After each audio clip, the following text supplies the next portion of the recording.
মনে মনে কিন্তু সিরিয়াসলি আমি তাকেই বিয়ে করতে চেয়েছি। গুলশানেরই একটা রাইট, এবং আমার মেগাস্টার শাকিব খান নিজের ব্যক্তিগত জীবন নিয়ে সচরাচর মুখ খোলেন না, তবে এবার নিজের অভিনয় জীবনের শুরুর দিকের এক অজানা প্রেম ও ব্যর্থ বিয়ের গল্প নিয়ে অকপট মন্তব্য করেছেন তিনি। জানিয়েছেন মিডিয়ার বাইরের এক তরুণীকে তিনি গভীরভাবে ভালোবাসতেন এবং তাকেই সিরিয়াসলি বিয়ে করতে চেয়েছিলেন। চিত্রনায়িকা পূর্ণিমার উপস্থাপনায় একটি টেলিভিশন শোতে অংশ নিয়ে অতীতের সেই প্রেমের স্মৃতিচারণ করেন শাকিব খান। অনুষ্ঠানে তাদের আলাপের এক পর্যায়ে গুলশানের এক তরুণীর প্রসঙ্গ উঠতেই তা এড়িয়ে না গিয়ে অকপটে স্বীকার করে নেন ঢালিউড কিং।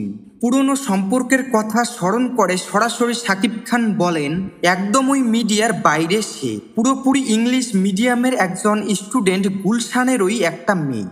আমি মনে মনে সিরিয়াসলি তাকেই বিয়ে করতে চেয়েছি, কিন্তু এটা হলো না কেন, এই ব্যাপারটাই আমার কাছে অবাক লাগে। সম্পর্কের গভীরতা ও অজানা কারণে বিচ্ছেদ ঘটে যাওয়ার স্মৃতি হাতড়ে এই অভিনেতা আরও বলেন, সে খুবই সুন্দরী ছিল, আমি তাকে ভালোবাসতাম, সেও আমাকে ভালোবাসতো। আমি সেখানেই সেটেলড হতে চেয়েছিলাম।